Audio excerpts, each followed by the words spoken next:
Today we're going to do our very first Quest 3S repair on the channel, fixing a broken speaker arm.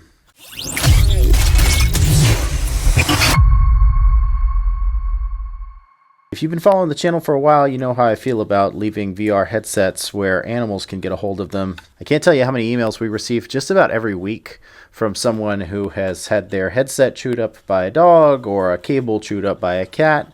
And it's really just not a whole lot of fun. So before we talk about anything else, just know that my professional advice is to always keep your headset and your controllers someplace safe and secure. Obviously, the Quest 3S is a fairly new unit, so we've not done a whole lot of repairs on these, but based on my experience with VR repairs, I kind of figured that a speaker arm repair would be the first thing that we did here. It was either going to be that or one of the sensors here, and I actually have one of those in the queue as well, so hopefully I can get that video out for you guys sometime soon. The Quest 3S is kind of a funny amalgamation of a bunch of different components from the Quest 3 and the Quest 2. These cameras, for instance, are just Quest 2 tracking cameras, but the full color pass-through cameras come directly from the Quest 3. These are Quest 2 tracking cameras as well, and you can also find these tracking cameras in the Quest Pro controllers. It's the same part across all three models. Same thing with the lenses and the display. These are actually pulled straight from a Quest 2, so you could pretty much just pull a Quest 2 display assembly off the shelf and put it in one of these Quest 3s and it would work. There are some minor differences here, like there's no IPD sensor on the Quest 3S, and the head strap retainer is now a part of the facial interface here rather than being its own separate component or part of the frame like it is on the Quest 3. And as for the speaker arms, Meta just pretty much ripped this design straight from the Quest 3. This is the same exact speaker arm that they use on the Quest 3. This side is a little bit different because it doesn't have the audio jack, but the charge port side is identical. So today is actually going to be an opportunity for me to test my theory that these parts are completely interchangeable because we've not actually done one of these yet. So hopefully there's no little hang-ups like differing cable length or different screw placement. Based on my initial teardown, I think that we're probably in good shape, but we'll find out. I've not done one of these units since we did the teardown when they first came out, so I'm definitely not as fluid as I am on the other units, but we're going to do our best, and if there's any surprises, we will note them along the way. If you're attempting to do this repair at home, you will need a replacement speaker arm. You will need a screwdriver set. That should go without saying, but you'd be surprised how many comments I get from people surprised that they need replacement parts and screwdrivers in order to do some of these repairs. If you're in need of a screwdriver set, we have a pretty nice comprehensive set on our website now that I'm really enjoying using. So whether you need parts and tools for this repair or some other repair on a VR headset, go ahead and check out our website because we do our best to stay up to date on all the parts and tools that you may need for VR repairs. Before I go any further, don't forget to like and subscribe. That does help out the channel, helps us grow, and other people who might need our services or not know that we're here, it helps them out as well. All right. With that said, let's get started. In my initial teardown video, I actually did think that these were T2 screws, just like they are on the Quest 2, but it's actually a T3 bit that fits a little bit better and seats a little bit better. So that's what I'm going to use here to take this face shield off. I like to use a metal pry tool to take these face shields out, and that kind of goes across all the main headsets. It's just a nice tool to have around. I use it on the Quest 2 and the Quest 3. There's clips on the inside here that hold this face shield in place, and they should just kind of pop out. Not really worried about damaging cables here on the inside because there are no cables on the inside. Unlike the Quest 2, there's no IPD sensor, so I don't have to worry about taking that with the face shield when it comes out. And you can see what I mean now about how similar these lens assemblies are. I mean, they're the same. Spot the difference in this picture. I'm switching over to a Phillips 00 bit here. The screw placement is just the same as it is on the Quest 2. I've got two in the corners here up near the battery, and then two on the side tabs here, and then one down in the middle. Kind of a personal note, but there is just a little bit more breathing room getting that screw out compared to the Quest 2 counterpart screw. I usually have less space and I have to put on an extender to get down there, but that was super easy. Now we should be able to unlatch this. Just kind of clips in along the outside here.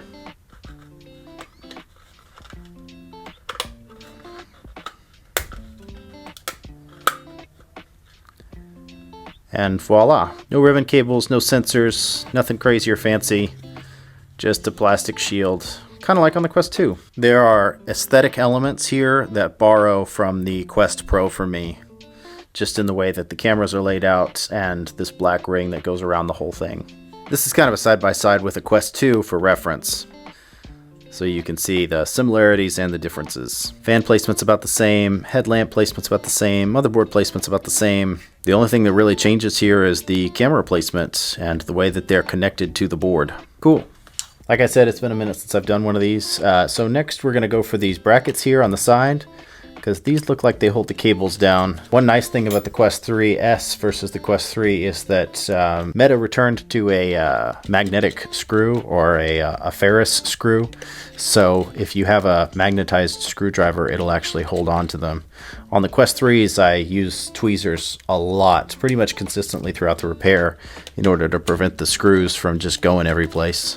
But I don't have to worry about that here, which is nice. It's a small change, but when you're doing it hundreds and hundreds of times over hundreds of headsets, it can become very tedious. Go ahead and unhook this cable here so I can go ahead and remove this bracket safely. One here as well. These. There we go. All right, go ahead and undo the battery, and we'll go ahead and take these latches out as well. All right. Now we need to go ahead and take this camera sensor array out of the mix, because it's pretty obvious to me that that holds the fan down, and I can't take anything else out until that fan comes out. So I'm sure that it has something to do with the balance of the headset and just but for some reason these headsets are always engineered to have more screws in the bottom of them than they are on the top of them. I don't know why that is. You wouldn't think the screws would make that much of a weight difference, but maybe they do. Feeling pretty loose. I just have this one screw down here. Seems like these ribbons are all connected to this housing. This antenna is also connected to the Bluetooth antennas right here. This ribbon here on this side is held down with adhesive, so we need to loosen that up. And there's a little bit of adhesive here as well, and adhesive on the backs of these ribbons.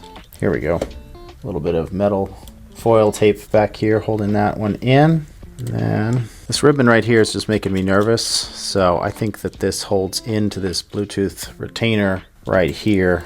Again, I'm kind of operating from memory and figuring it out. There we go. Perfect. Foil.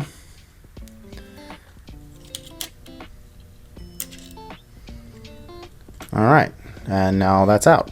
Great. Now it's time to take this fan assembly out. Seems like this is just held in with the two screws. Maybe there's a little bit of adhesive around here, but it doesn't feel like it. And you got to be gentle pulling this off because the fan is still plugged in. I guess I could take that out. Okay, all right. So I've unplugged the fan, and then we're just gonna make sure that nothing's caught up here. Oh. One last thing is this headlamp needs to become unseated there, and that's just glued on just like it is with the Quest 2.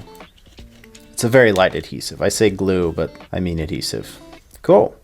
And then there's that big thing. A lot of people ask about the fans on these units, so this is kind of a good size comparison here. You've got the Quest 2 fan, and then the Quest 3 fan, and then the 3S fan. So it's definitely smaller than the 3 fan, but it's about the same size as the Quest 2 fan.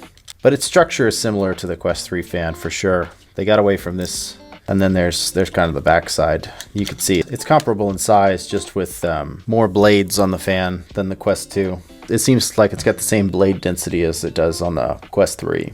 Definitely smaller than the Quest 3 fan. About the same size as the Quest 2 fan. Cool. It doesn't look like it's entirely necessary for me to take this heatsink off, so I will probably leave it. I will unplug these antennas here. And then we have a little bit of tape up here at the top. Looks like it may just be warranty tape. Doesn't seem like it's covering anything up. And we'll undo this latch so this ribbon can come out here. Looking at that, that looks like the same. I mean, that's the same display connection as what we see on the Quest 2. So just additional evidence that they are in fact the same, or at least they're so similar that it doesn't matter. Maybe I'll hot swap in one at some point. Just to make sure. Be a fun experiment. Alrighty. Have a couple ferrous screws holding that in. This looks like 3.5 hex bolt, which is the same that we see on the Quest 2 board. And I'm prepared to eat crow because I do think that we need to actually take these screws out that hold the heatsink in, because I'm pretty sure at the very least cover up something that I'm supposed to be getting to here. Not these screws though. Those are very shallow screws. It's a big old honking screw right there.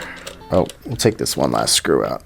There's another hex bolt over here. That explains that. I was like, man, it still feels really secure considering how small that tiny little screw is, but it's because there's 2 hex bolts in this motherboard.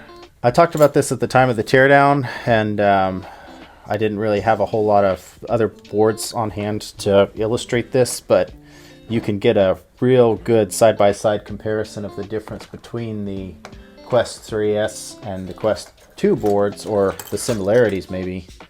And then, let's see here. I've got a Quest 3 board here as well. So that's that same tiny little screw we saw on the Quest 3S.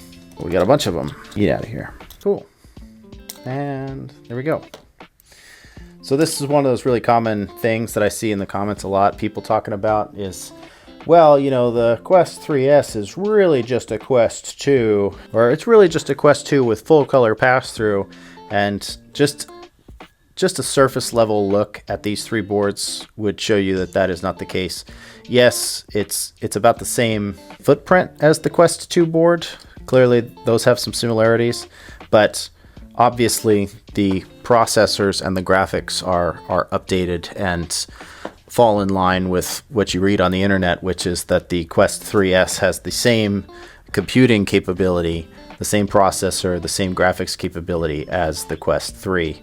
And I think, you know, again, just a surface level look at that shows you how obvious that is. So again, same footprint as the Quest 2, but obviously a lot more in common with the Quest 3 as far as the mapping of components and the types of components that are on this board.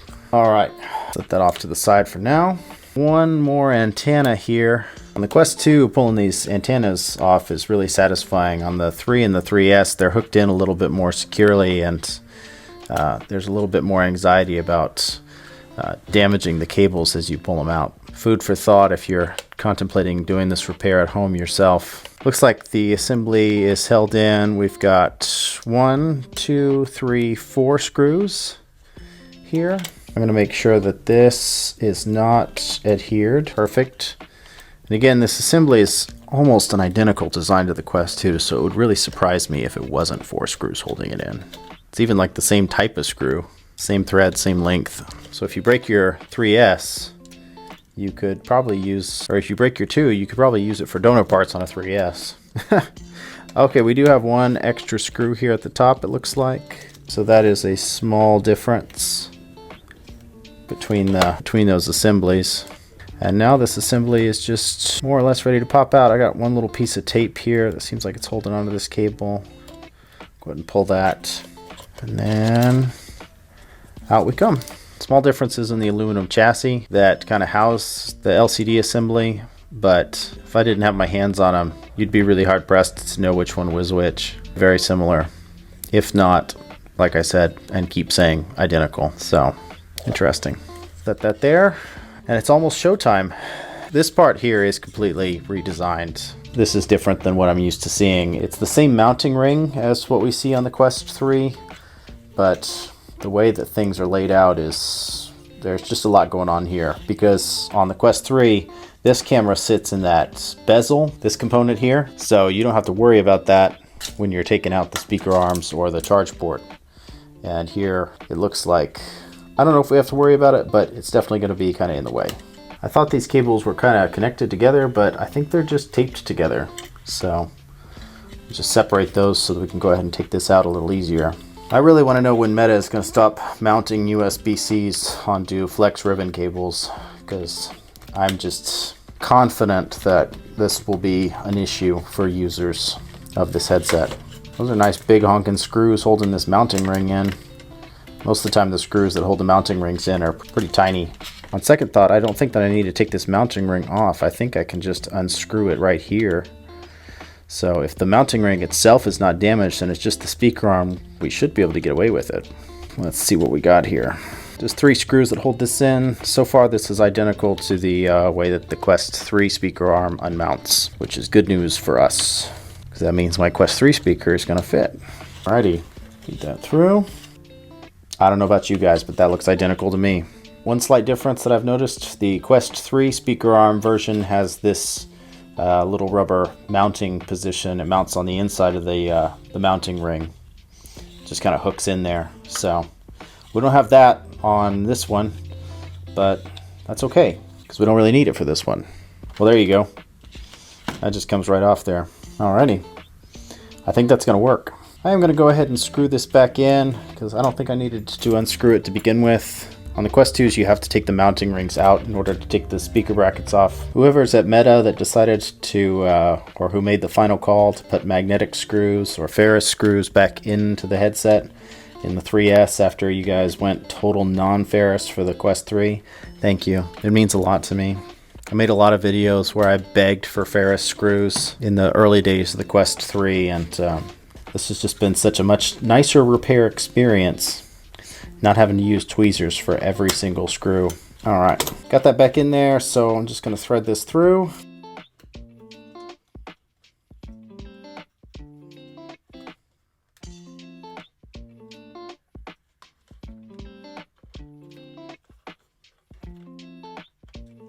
Just kind of putting the 3 screws that hold this back in place. Hold the speaker arm back in place in the mounting ring. If you've watched any of my Quest 3 videos, this is nothing new for you. If this is the first video of mine you've watched because you're a Quest 3S owner and you're doing a repair on the speaker arm, then welcome to the channel. I hope to see a lot of you here, but at the same time, I don't hope that you have lots of broken devices to bring you here. Hopefully you're here for entertainment value only. Feels better. This was just wobbling just a little bit. Still feels a little wobbly to me. That feels better. We definitely don't want any wiggle or wobble there in that speaker arm, because any wiggle or wobble in the speaker arm, anything that's like, if there's light shining through it, if it's moving and it's clear that the parts are, you know, not secured all the way, not screwed down all the way, that is going to lend itself to the speaker arm breaking at some point in the future, because they're going to be able to put more tension on that speaker arm. So really important that we get that right. This is a little different. This is going to feed up through here. That little rubber stop there is in the same place on both cables, which is really convenient. On the Quest 3, it sits along the inside here, and on this one, it sits up top, which feels different, but I like it. Keeps it out of the way.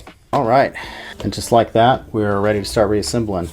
If you've seen any of my Quest 2 tutorial videos, then the same rules apply here. We just need to make sure that all of our cables and ribbons are out of the way so that we can set this in here and nothing gets tied up. Concerning to me. Oh, I see what's going on here. Try that again. Oh, beautiful. And now we can just kind of go in reverse order here. I only chose to do these first because I'm afraid of forgetting them, and I don't want to forget them. So now, unlike the Quest 2, we do have this screw here at the top, so we'll do that first, because again, it's the one that I'm most likely to forget. All these screws are the same length, so we'll just go round robin. On the Quest 2, there are 2 screws that are round top screws, so you kind of have to look out for that. Not that it makes that much of a difference, but they are slightly different lengths. Go ahead and hook those speaker wires in there. And then we'll go ahead and secure these antennas. Determining placement is pretty easy because the little silver bands line up with the hooks. So you just gotta make sure that you line those up with the hooks, and then you're off to the races. Cool.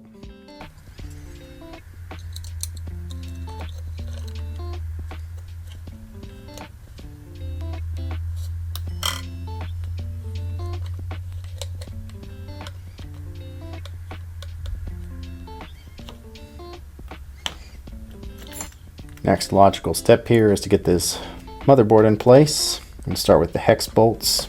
Again, this is a 3.5 hex bolt, so you will need a screwdriver kit with a 3.5 hex bolt unless you want to sit here with pliers and do this. And I don't recommend that because pliers are much more inclined to slippage. I've seen it happen many times. People get in here with pliers and they start trying to undo those things, and then they screw it up. Slips, break something on the board, and you're cooked. Go ahead and screw these other spots back on the board. Even these tiny little screws are magnetized, which is so nice. I'm starting to kind of go around and plug things in here since I've got this board down. That way I'm just not worried about them getting in the way. I just want to make sure that we're still getting power in it. I had to cut the video that day and go do something else, and then I'm coming back and it's the next day. So, but we are still getting power. I did have that unplugged, and so now we can put it back together.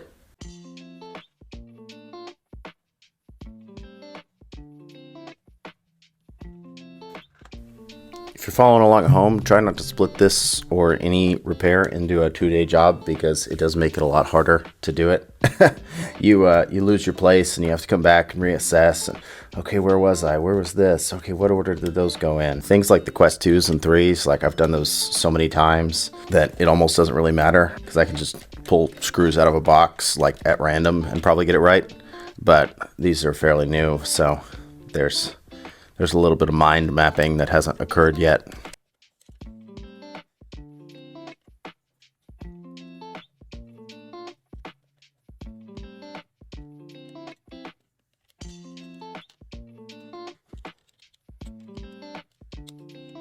At this point, everything is plugged in technically, just not really secured.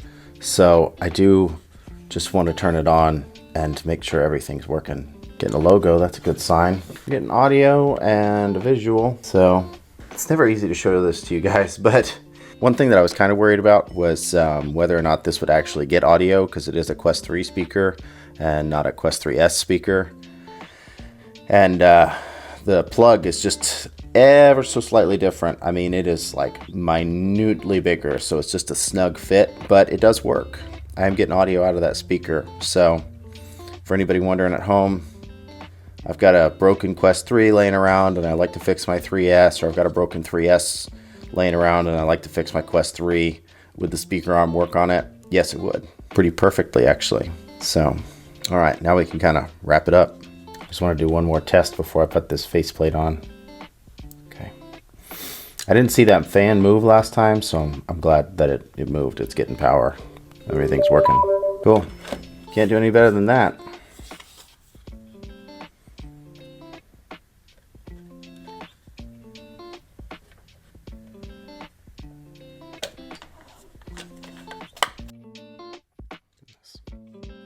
Okay, well that's it. That's our first Quest 3S repair on the channel. Of course, if you've been with us for a while, you know that we kind of tore everything down and inspected one when they released, but this is the first time that we've actually had a chance to fix one for somebody. Audio's working on both sides. I was concerned a little bit that the Quest 3 speaker wouldn't work on the 3S, but it seems like it's working great.